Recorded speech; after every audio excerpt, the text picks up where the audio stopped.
અને હવે નજર કરીએ મહત્વના સમાચાર પર। સૌપ્રથમ વાત મેટ્રો સિટી અમદાવાદની। અમદાવાદ ગ્રામ્યના નળ સરોવર વિસ્તારમાં પોલીસ પર હુમલાની ઘટના સામે આવી। નળ સરોવરના ધરજી ગામે જ્યારે પોલીસની ટીમ નશાના દ્રવ્યોના નેટવર્ક પર રેડ કરવા માટે પહોંચી ત્યારે અચાનક સ્થાનિક ગ્રામજનોનું ટોળું પોલીસ પર તૂટી પડ્યું। બાતમીના આધારે કાયદેસરની કાર્યવાહી કરવા ગયેલી પોલીસને લોકોએ ચારે તરફથી ઘેરી લીધી। સોશિયલ મીડિયા પર વાયરલ થયેલા અહિંસક વિડીયોમાં જોઈ શકાય છે કે કઈ રીતે ઉશ્કેરાયેલું ટોળું લાકડીઓ અને ગળદાપાટુ વડે પોલીસ જવાનોને દોડાવીને મારી રહ્યું છે। આ હુમલાને પગલે પોલીસ બેડામાં ભારે રોષ અને હડકંપ મચી ગયો છે। ત્યારે અમદાવાદ ગ્રામ્ય પોલીસે આ મામલે સરકારી ફરજમાં રૂકાવટ અને હિંસક હુમલા બદલ રાયોટિંગનો ગુનો દાખલ કર્યો છે। જોકે હાલ વાયરલ વિડીયોના આધારે હુમલાખોરોની ઓળખ કરવાની તજવીજ હાથ ધરવામાં આવી રહી છે અને ઉચ્ચ અધિકારીઓ દ્વારા ગામમાં ચુસ્ત પોલીસ બંદોબસ્ત ગોઠવી દેવામાં આવ્યો છે। આ સ્થિતિ જે આપ જોઈ રહ્યા છો નળ સરોવરના પાસના ગ્રામ્ય વિસ્તારની આ સ્થિતિ છે કે જેમાં ગ્રામ્ય જે લોકો છે તે લોકો દ્વારા પોલીસ સાથે હાથ ચાલાકી કરવામાં આવી રહી છે। તેમને મારવામાં આવી રહ્યો છે। રેડ કરવા ગયેલી ટીમ પર હિંસક હુમલો કરવામાં આવ્યો ત્યારે પોલીસને દોડાવીને ગ્રામજનો દ્વારા મારવામાં આવી રહ્યો છે। જોકે હાલ જે રીતે સમગ્ર ગામમાં ચુસ્ત પોલીસ બંદોબસ્ત ગોઠવી દેવામાં આવ્યો છે, પરંતુ આ વિડીયો જે છે તે હાલ સોશિયલ મીડિયા પર વાયરલ થઈ રહ્યો છે, જેને લઈને પોલીસની કામગીરી પર સવાલ અહીંયા ઉઠી રહ્યા છે। એક તરફ પોલીસ પોતાનું કાર્ય કરવા માટે ગઈ છે ત્યારે બીજી તરફ ગ્રામજનો દ્વારા આ પ્રકારનું કૃત્ય કરવામાં આવી રહ્યું છે। ખાખી વર્દી કે જે પ્રજાની રક્ષા કરવા માટે છે તેમને અત્યારે હાલ પથ્થરો અને લાકડીઓ વડે મારવામાં આવી રહ્યો છે। આ દ્રશ્યો ફરી એક વખત આપને બતાવી રહ્યા છીએ। અમદાવાદ પાસેના નળ સરોવરના ગ્રામ્ય વિસ્તારના આ દ્રશ્યો છે કે જ્યાં ગ્રામજનો દ્વારા પોલીસને મારવામાં આવી રહ્યો છે। આ વિડીયો સોશિયલ મીડિયામાં હાલ વાયરલ થઈ રહ્યો છે। જોકે વિડીયોના આધારે જે આરોપીઓ છે તેમને તપાસી તેમની સામે કાયદેસરની કાર્યવાહી હાથ ધરવામાં આવી રહી છે અને હવે ફરી આવી કોઈપણ પ્રકારની ઘટના ન બને તેના માટે સમગ્ર ગામમાં ચુસ્ત પોલીસ બંદોબસ્ત ગોઠવી દેવામાં આવ્યો છે।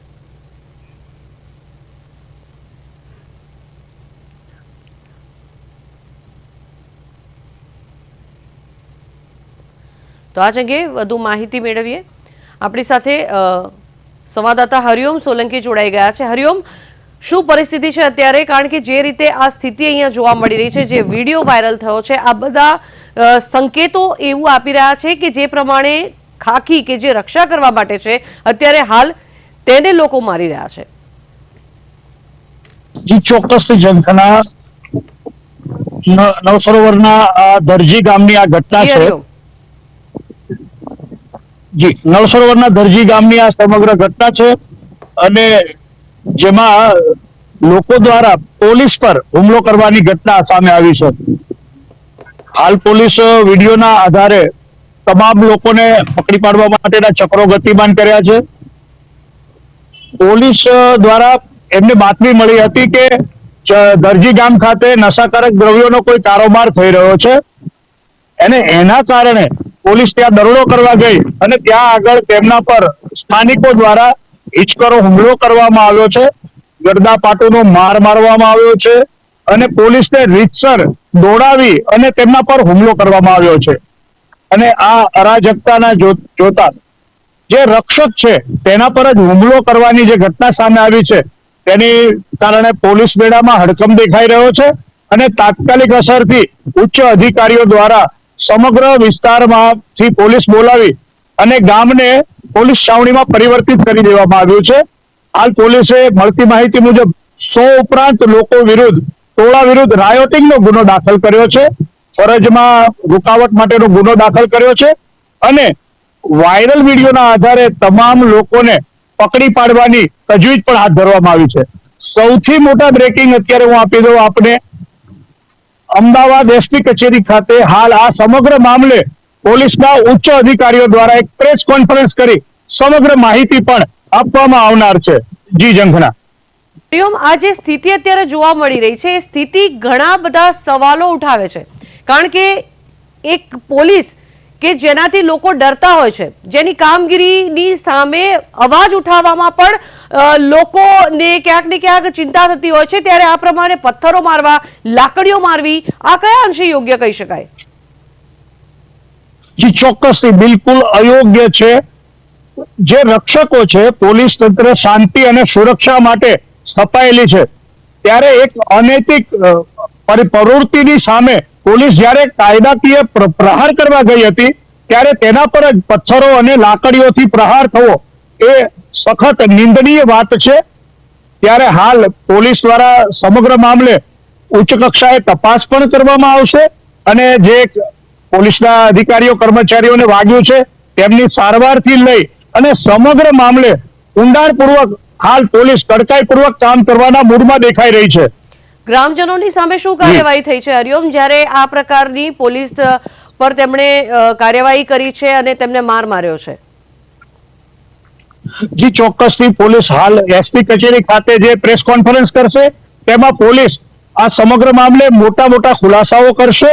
કેટલા લોકો સામેલ હતા, કોના દ્વારા હુમલો કરવામાં આવ્યો અને કઈ પ્રવૃત્તિ સાથે આ હુમલાખોરો જોડાયેલા હતા, તે તમામ બાબતોની ચોખવટ આજે હમણાં જે પ્રેસ કોન્ફરન્સ થશે તેમાં પોલીસ દ્વારા કરવામાં આવશે અને પોલીસ કોઈ પણ બાબતે આમાં કોઈ નમતું જોખવા તૈયાર નથી. જી હરિઓમ, આ આખી સ્થિતિ જે રીતની છે, જે નશેડીઓ છે, જે લોકોને નશો કરવો ગમે છે, ક્યાંક ને ક્યાંક એ લોકો દ્વારા જ પોલીસ પર હુમલો કરવામાં આવ્યો હોય, શું એવું બની શકે? કારણ કે પોલીસ તો પોતાનું ફરજ બજાવી રહી હતી, પોતાનું કામ કરી રહી હતી, પછી તેના પર આ રીતે હુમલો કરવાની જરૂર શું પડી? કયા કારણોસર કરાયો હુમલો? જી ચોક્કસથી આજ સૌથી મોટો સવાલ છે. બુટલેગરો અને નશાનો વ્યાપાર કરતા લોકો જ આ પ્રકારનો હુમલો કરવા માટે સૌથી પ્રથમ માહિતી પ્રમાણે આવા જ લોકો જવાબદાર હોય તેવું લાગી રહ્યું છે. પરંતુ જ્યાં સુધી પોલીસ સત્તાવાર રીતે કોઈ વિગતો જાહેર ન કરે ત્યાં સુધી આપણે તારણ યોગ્ય ન ગણાય. પરંતુ બુટલેગરો અને નશાખોરોનો આતંક ગુજરાતભરમાં ઠેર ઠેર દેખાયો છે. ત્યારે ફરી એકવાર દરજીની આ ઘટના અને પોલીસ પર હુમલો એ ખરેખર નિંદનીય છે અને દુઃખદ બાબત છે. ત્યારે પોલીસ શું કાર્યવાહી કરે છે તે જોવું રહ્યું.